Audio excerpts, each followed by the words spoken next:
aha, aha, hey.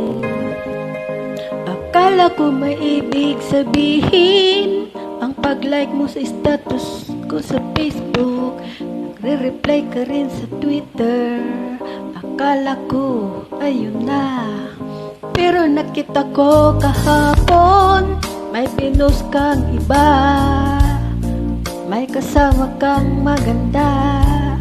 Ang sabi mo sa akin, kaibigan mo lang siya. Ang hirap palang maging TNGA,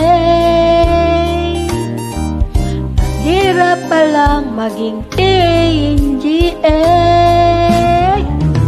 Pinapaasa mo lang ako kasi alam mo na crush kita.